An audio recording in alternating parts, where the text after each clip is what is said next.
selamat sore dari Kota Mamuju. Saya Kamarudin Aziz dari Pelakita.id atau Pelakita Hub. Senang sekali saya dapat kawan baru. Pak, senang bisa bertemu. Nama beliau cocok nih, Pak Adler Papalangi. Ya, Pak Papalangi. Pak Adler ini di Mamuju ngapain ini? Ada apa nih? Acara apa di sini nih? Ini saya tertarik mengikuti acara ini terkait peran KPH sekarang itu sebagai fasilitator. Oke. Saya ingin mendalami peran-peran yang diberikan oleh negara kepada kami sebagai fasilitator dalam rangka pemberdayaan masyarakat. Oke, KPH. KPH ini kan Kesatuan Pengelolaan Hutan. Oke, Pak Adler tugasnya di mana dan sebagai apa? Sebenarnya jabatannya apa gitu? Saat ini saya diberikan tugas sebagai Kepala Kesatuan Pengelolaan Hutan di Mamasa Timur. Mamasa Timur, itu berarti Kabupaten Mamasa ya? Mamasa. Oke, ada nama jabatannya sebagai Kepala KPH. Kepala KPH. Kesatuan Pengelolaan Hutan. Ya. Sudah berapa lama di Mamasa dan memang asli dari sana? Saya asli dari Mamasa. Untuk jabatan baru saya mulai 2021, tetapi sebelumnya memang saya pernah menjadi Kepala KPH di sana. Oke. Lahir besar di? Saya lahir besar di Toraja, tapi Toraja, oke, saya Toraja. Mamasa Pasti juga. menyambung tuh karena Toraja. Ya. Oke, Pak Adler, ini kan menarik nih. Saya mendengar kemarin dari Pak Kadis Sulbar bahwa peran KPH ini kan sangat strategis ya untuk menjaga, mengelola dan memastikan bahwa konservasi hutan itu berjalan bagus, termasuk mendorong ada pengelolaan urusan kemasyarakatan apa namanya itu? Perhutanan sosial. Pak Adler bisa cerita itu tugas-tugasnya sebagai bagian dari KPH itu apa saja sebenarnya di Mamasa itu? Tugas sekarang yang paling nampak yang kami laksanakan sekarang itu adalah fasilitasi dalam pemberdayaan masyarakat. Oke, fasilitasi.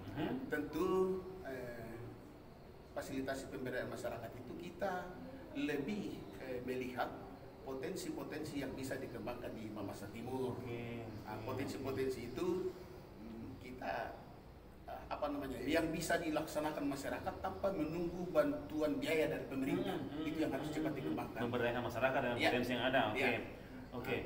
Salah satu yang paling menonjol di Mamasa yaitu pengembangan lebah trigona. Madu ya. Ya, trigona di Mamasa itu adalah trigona endemik Sulawesi, namanya Trigona incisa. Trigona incisa itu sumber madunya itu. Ya. Oke. Namanya. Oke. Ini yang sedang kita kembangkan. Ya. Oke, sebelum itu Pak Adler, ini saya kira teman-teman yang nonton di YouTube saya ini, kami ini adalah orang yang ingin tahu sebenarnya suka duka menjadi bekerja di KPH sebagai KPH. Apa tantangannya? Karena setahu saya ini luas kan ya daerah. Itu berapa kilometer persegi itu area kerjanya? Wilayah kita di Mamasa Timur itu berdasarkan SK dari Kementerian Lingkungan Hidup dan Kehutanan itu 51.083 hektar. 51.085 hektar. 83 hektar itu wilayah area di mana Pak Adler bekerja? Meliputi ini di hutan. Lain lagi yang di luar hutan yang APL itu. Yang 51.000 itu meliputi 10 kecamatan. Terus kalau kita berbicara Mamasa itu adalah daerah di pegunungan yang menurut data yang kami punya dari Master Plan Manajemen Hutan itu 74% wilayahnya itu adalah terjal, slope gitu ya? Ya, sehingga akses untuk menuju lokasi yang merupakan salah satu tantangan itu sangat susah. Apalagi ketika ada kejadian-kejadian yang harus diselesaikan dalam kawasan, ya kita harus masuk kawasan. Dan ya terakhir teman-teman kalau melakukan smart patrol itu sampai 3 malam 3 hari patroli. Ya, challenge-nya, tantangannya apa Pak yang sering yang kita hadapi saat ini sebagai katakanlah itu masalah apa saja yang jadi masalah sebenarnya? Itu masalah yang paling utama, masalah akses. Akses. Iya. Kalau misalnya pembalakan atau orang mengambil kayu atau ilegal. Saya kira di Mamasa Timur itu sudah hampir tidak ada. Oke. Intinya menjadi fasilitator khususnya kami sebagai orang-orang KPH itu harus dekat dengan masyarakat. Dekat dengan masyarakat. Harus selalu bersama-sama masyarakat setiap hari. Ya, ini tadi entry-nya sudah ada, budidaya Madu Trigona, ya. Incisa apa namanya? Incisa. Incisa. Oke. Pak Atler, ini untuk inspirasi ke teman-teman kita, katanya ada kan yang mengatakan bahwa sebagai aparatur, sebagai orang KPH ini kan terbatas dananya nih. Ada juga mengatakan iya kasihan karena jaraknya jauh, kemudian aksesnya ini, kemudian kendaraan juga tidak. Sebenarnya kita menikmati kan ini pekerjaan. Ya sesungguhnya kita bekerja sebagai orang KPH itu harus punya jiwa rimbawan yang tinggi. Jiwa rimbawan yang tinggi. Oke.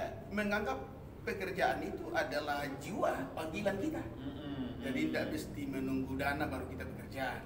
Karena bekerja sebagai seorang rimbawan itu adalah bekerja dan mengabdi untuk masyarakat yang ada di dalam dan di sekitar hutan. Sudah tertanam ya untuk jiwa. Itu apa dari sekolah kehutanan kah atau alumni kehutanan kah atau latar belakang belum tahu?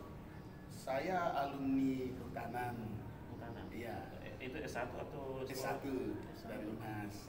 Serius? Iya. Angkatan berapa? 90. Alumni UNAS angkatan 90, Pak Atler Bapak lagi serius?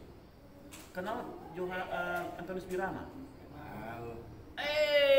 Ketua kelasku itu. Oke. Ini luar biasa. Saya kelautan. Saya lakukan kelautan. Oke. Mengesihkan bisa ketemu Pak Atler, alumni Kehutanan Unhas. Saya juga baru tahu sekarang setelah beliau cerita. Oke, sudah berapa tahun sebagai aparatur, sebagai orang KPH? Sejak 2017, sejak ada kebijakan pemerintah bahwa kewenangan pengelolaan hutan itu dialihkan ke provinsi, tentu berdasarkan Undang-Undang 23 2014, maka semua teman-teman dari Dinas Kehutanan Kabupaten itu berpindah ke provinsi. Dan kebetulan waktu itu memang sudah ada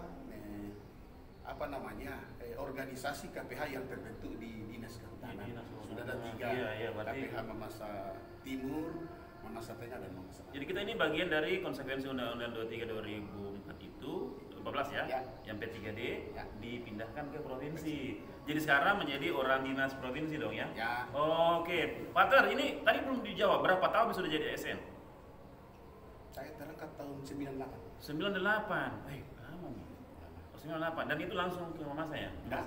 Gimana pertama? Saya terangkat dari Kementerian Transmigrasi ke Nusa Tenggara Timur. Dari Nusa Tenggara Timur sempat ke Makassar, Lu ke Toraja ke Makassar. Di Makassar, di dinas atau di mana? Sebentar saya hanya lewat saja. Oke. Karena penempatan. Ini saya kira judul obrolan saya dengan Om Atler ini adalah alumni bertemu alumni UNAS saja nih. Sekarang bekerja di KPH Mamasa Timur, Kabupaten Mamasa, tapi under provinsi ya.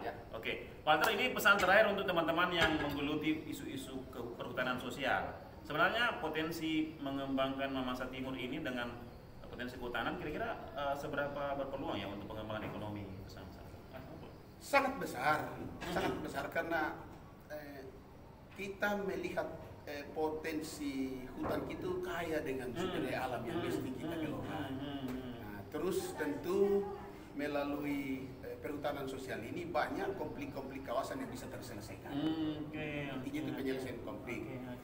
Terus makanya di Mamasa kita mendorong terus pemberdayaan masyarakat melalui perhutanan sosial. Tentu ya baik itu skema hutan desa atau hutan kemasyarakatan, hutan tanaman rakyat, hutan adat maupun kemitraan. Sudah didorong atau sudah ada modelnya? Sudah ada. Seperti apa itu model kerjasamanya? Terus saat ini telah didampingi oleh kegiatan Polres Pramang 4 melalui TLKM. TLKM itu apa? Tim Layanan Kehutanan Masyarakat. Tim Layanan Kehutanan Masyarakat. Iya. Kegiatannya apa saja tuh?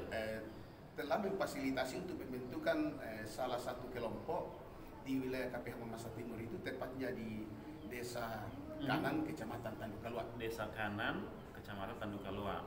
Saat ini kerjasama gitu? Ya, saat ini sedang menyusun, didampingi juga dalam penyusunan rencana kerja perhutanan sosial. Oke, yang misalnya kalau rencana kerja kayak gitu dikirim kemana?